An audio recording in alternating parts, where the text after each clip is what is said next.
Hello, welcome back to the channel. Today I've got a real challenge for you because what I'm talking about today is probably one of the biggest problems in hobby golf. The ability to control the transition and especially the plane of the shaft in the transition. I don't think it's any great kind of surprise that we know that the average hobby golfer will tend to swing from out to in the downswing and therefore create a slice in their swings, especially with longer clubs. And the reason for this is, amongst others, that they are hitting at the ball too early. But I'm not going to be talking about that today. There's an awful lot of golfers that I find out there who are really being extremely passive with their arms and hands in the downswing and still coming from the outside. And what I'd like to do today is basically explain to you why this is and how you can actually change it. But at the same time making you aware that this is one of the most challenging changes that you will ever make in your golf swing. But if you can do it, it's going to be one of the biggest changes and most positive changes that you can make in your golf swing. What I'm talking about today is tension. And it's tension in your arms and hands at the beginning of the downswing as you're making the move or transition back into the golf ball, changing direction in the downswing. And what tends to happen there is that when you get to the top of the downswing, consciously or unconsciously, you are gripping the club tighter.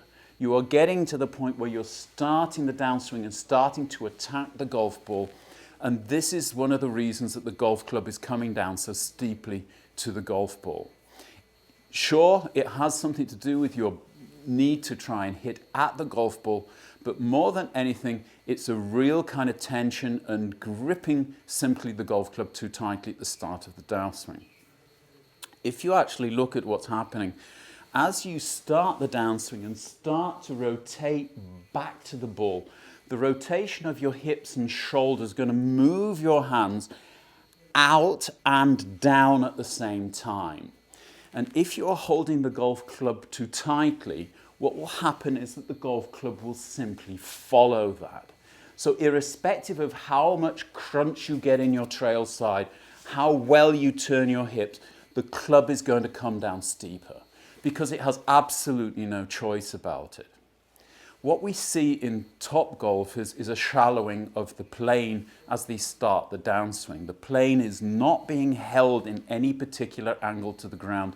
It is in a constant flux, which is moving it through what seems like a fixed plane, but this plane is not fixed. It's always moving and changing during your golf swing, and nowhere more so than at the beginning of the downswing.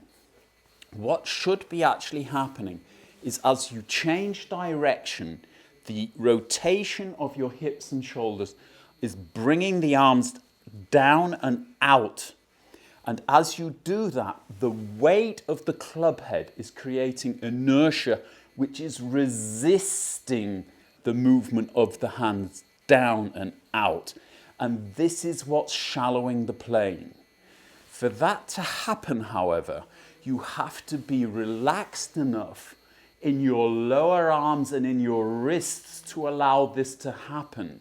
Your trail elbow has to bend a little bit more as you start the downswing, not consciously, but as a result of the forces working on it. And this is the big thing and why this change is such a challenge.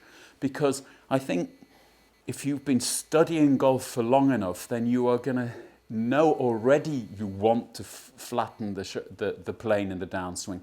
But if you start doing this consciously, you're going to meet disaster when you get to a golf ball.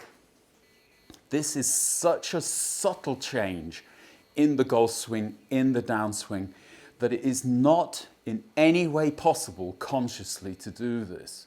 So what you've got to do in practice is work on getting the separation.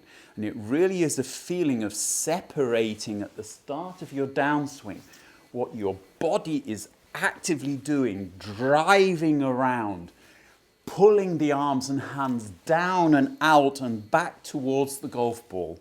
And at the same time, almost the golf club kind of levitating in thin air and not wanting to go with your hands. So as you apply pressure and force to the grip end, it's as if the head of the golf club is saying, I'm not going with you. And you have got to accept that. In fact, welcome it, because you know that doing this is going to help you to keep the club on plane in the downswing. And this is something which is going to feel very strange and almost as if you're losing control over the golf club when you're swinging it. That, unfortunately, is a good feeling to have. You will, however, find that that stops very quickly, really, after you almost kind of parallel with your hips in the downswing. By that time, the movement, the range of movement in your lower arms and elbows has been reached. The club will not flatten any further, so you don't have to be worried about it falling behind you. I know that some people who actually practice this do get the golf club too far behind them, but that's because they are consciously doing it. And therefore they're going beyond the range of movement, moving the lead elbow out towards the camera, so to speak here, and then you're going to get the club too flat. But if you just allow the club to move with just the lower arms and trail elbow as basically boundaries to this movement, you will actually find that the club can't move far below the trail forearm in the downswing, looking from a down-the-line camera. One of the biggest challenges then, once you have this feeling, is actually allowing it to happen with a golf ball. And that basically means going and hitting golf balls and trying not to think about this. Now, I've no idea how much that the club flattened, or if it flattened even, in the downswing. That's something I would look at with either using my mobile device or even better, slow motion camera, to actually have a look and see how much movement I'm getting in the club. But you don't want to be trying to consciously force this to happen, because otherwise I promise you, you're going to start socketing the golf ball, shanking it, towing it, getting all kinds of problems squaring the club up. On the contrary, once you actually get this separation happening in your golf swing, you will be surprised how the strike improves. You'll be surprised how the consistency improves in the direction and also in the distance control that you get over the golf club. So it has the feeling to start off with as if you are losing control slightly of the club, and especially of the shaft plane in the downswing. But if you do this and master it, you are actually going to find exactly the opposite happening when you're hitting golf balls. This is probably the most challenging change I've ever asked you to do, but I promise you, if you are able to do it, then it's going to reap massive rewards, not only in how your golf swing looks, but how easy it is to get the club square on the ball. If you liked it as ever, smash that like button. Thanks again to all the patrons who are supporting me regularly. If you'd like to become a patron, I shall leave a link below, and I will be back next Sunday with an extra. Until then, bye-bye.